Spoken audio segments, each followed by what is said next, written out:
हरे कृष्ण। पिछली बार हमने 8वें अध्याय पर बात की थी कि कैसे मृत्यु के समय भगवान का स्मरण और अनन्य भक्ति हमें उनके धाम तक ले जाती है। हाँ, वो बहुत ही महत्वपूर्ण चर्चा थी। और आज हम भगवत गीता के एक और बहुत खास अध्याय पर बात करेंगे, 9वां अध्याय, राजविद्या राजगुह्य योग। बिल्कुल, राजविद्या राजगुह्य योग। इसे राजविद्या यानी ज्ञान का राजा और राजगुह्यम यानी सबसे गोपनीय ज्ञान कहा गया है। ये तो बहुत बड़ी बात हुई। भगवान ये ज्ञान अर्जुन को क्यों दे रहे हैं, जिन्हें अनुसूयवे मतलब ईर्ष्या रहित कहा गया? हाँ, देखिए ये बहुत अच्छा सवाल है। श्री कृष्ण इसे ज्ञान का राजा कहते हैं क्योंकि ये भक्ति योग का ज्ञान है। असल में ये सभी तरह के ज्ञान का सार है और सीधे परम लक्ष्य तक ले जाता है। अच्छा। और ये गोपनीय इसलिए है क्योंकि जब तक व्यक्ति में श्रद्धा न हो और वो ईर्ष्या से मुक्त न हो, वो इसे ठीक से समझ नहीं सकता या स्वीकार नहीं कर सकता। श्लोक 9.2 जो है, राजविद्या राजगुह्यम पवित्रमिदम उत्तमम, वो इसके गुण बताता है। ये परम पवित्र है, प्रत्यक्षावगमम, मतलब इसका अनुभव आप प्रत्यक्ष कर सकते हैं। प्रत्यक्ष अनुभव, ये कैसे? हाँ, भक्ति करने से जो शांति, जो आनंद मिलता है, वो प्रत्यक्ष अनुभव है। ये धर्म का सार है। सुसुखम कर तुम, करने में बड़ा सुखद है। हाँ, ये बात तो है, भक्ति में आनंद तो है। और अव्ययम, इसका फल कभी नष्ट नहीं होता, अविनाशी है। वाह। पर हाँ, एक चेतावनी भी है श्लोक 9.3 में।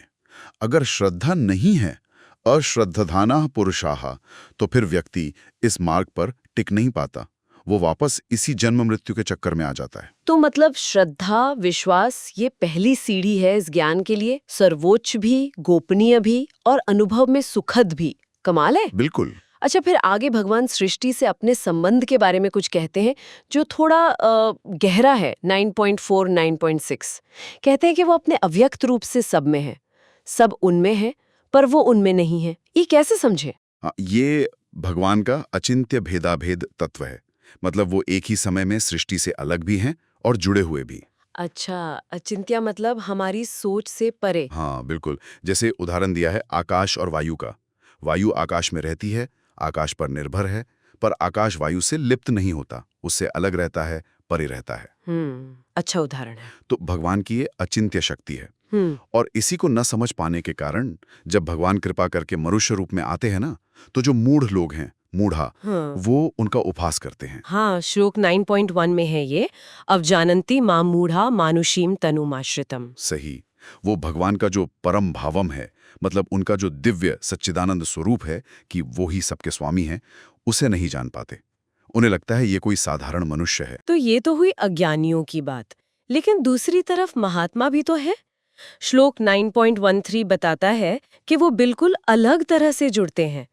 वो कैसे भगवान की दैवी प्रकृतिम मतलब दिव्य शक्ति के आश्रय में रहते हैं। हाँ, महात्मा लोग जो हैं, वो भगवान के असली स्वरूप को जान जाते हैं, तो वो पूरी तरह उनकी शरण ले लेते हैं। और फिर अनन्य मनसः, मतलब बिना मन भटकाए पूरी एकाग्रता से उनका भजन करते हैं। अनन्य मन से। हाँ, क्योंकि वो जान गए हैं कि यही सब जीवों के आदि कारण हैं, अविनाशी हैं। और उनका भजन कैसे होता है?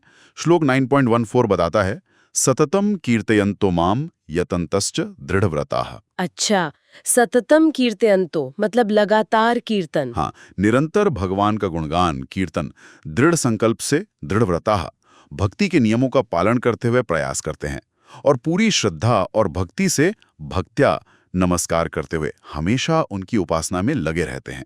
ये लगातार अभ्यास और दृढ़ निश्चय ये बहुत जरूरी है। इस अध्याय में एक और बात जो मुझे बहुत अच्छी लगती है वो है भक्ति की सरलता। खासकर श्लोक 9.26 पत्रम पुष्पम फलम तोयम, ये तो बहुत ही सुंदर है।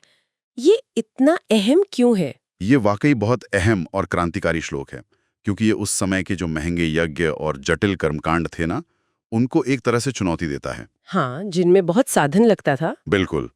भगवान यहाँ साफ कह रहे हैं, अगर कोई प्रेम से, भक्ति से, भक्त्या मुझे सिर्फ एक पत्ता, एक फूल, कोई फल या थोड़ा सा जल भी चढ़ाता है, तो मैं उसे स्वीकार करता हूँ। सिर्फ प्रेम और भक्ति से? हाँ, यहाँ वस्तु की कीमत नहीं है, बल्कि देने वाले की भावना, उसका शुद्ध मन, प्रयतात्मनः महत्वपूर्ण है। ये चीज भक्ति को सच में हर एक के लिए संभव बना देती है, चाहे कोई गरीब हो, अमीर हो, पढ़ा लिखा हो या ना हो। तो भक्ति सिर्फ पूजा पाठ तक ही नहीं है, इसे अपने रोज के जीवन में कैसे लाएं?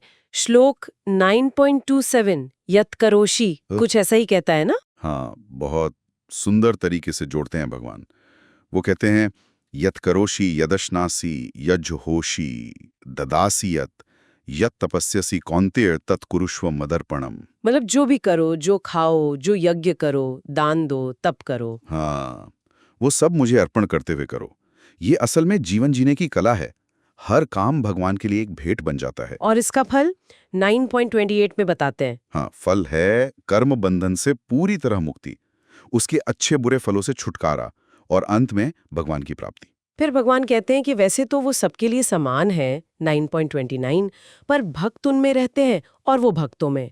ये थोड़ा खास रिश्ता है। हाँ, ये भक्त का विशेष अधिकार है। और फिर आता है वो श्लोक जो कई बार लोगों को चौंका देता है, 9.30 अपि चेत सुदुराचारो भजते माम अनन्य भाग। यहाँ तक कि अत्यंत दुराचारी व्यक्ति की बात हो रही है, अगर वो भी अनन्य भक्ति करे तो क्या मतलब है इसका?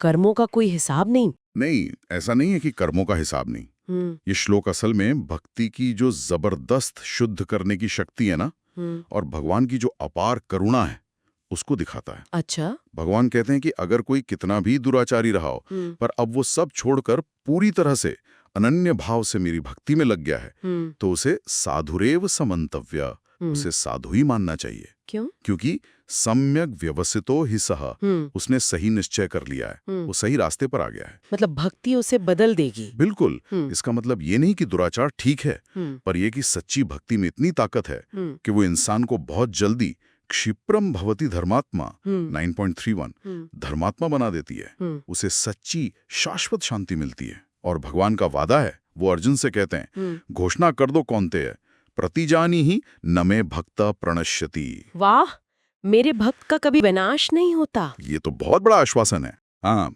और ये रास्ता सबके लिए खुला है। श्लोक 9.32 में कहते हैं कि कोई भी हो, स्त्री, वैश्य, शूद्र, पापी योनि के भी मेरी शरण लेकर परम गति को प्राप्त हो सकते हैं।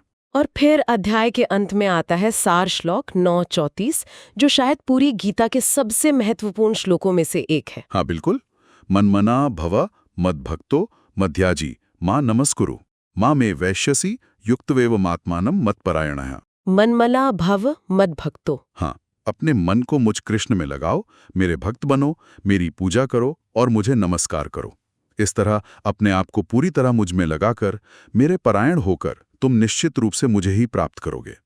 ये भक्ति योग का, आप कह सकते हैं, सबसे सीधा, सरल और पक्का रास्ता है। तो इस अध्याय ने हमें भक्ति योग का ये परम गोपनीय ज्ञान दिया। ये प्रत्यक्ष अनुभव वाला है, करने में सुखद है और पवित्र करने वाला है।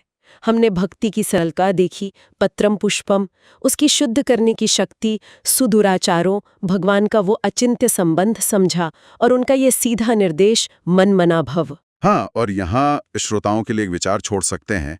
भगवान इसी अध्याय में 9.33 में कहते हैं कि यह संसार जो है वो अनित्यम असुखम है, क्षणभंगुर है और दुख का घर है। अनित्य और असुख।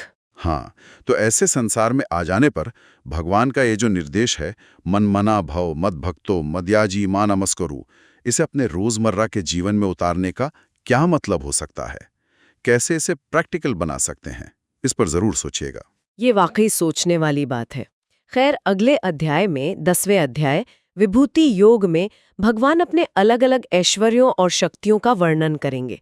इससे हमारी श्रद्धा और भक्ति शायद और भी बढ़ेगी। बिल्कुल, वो भी बहुत अद्भुत अध्याय है। हरे कृष्णा। हरे कृष्ण।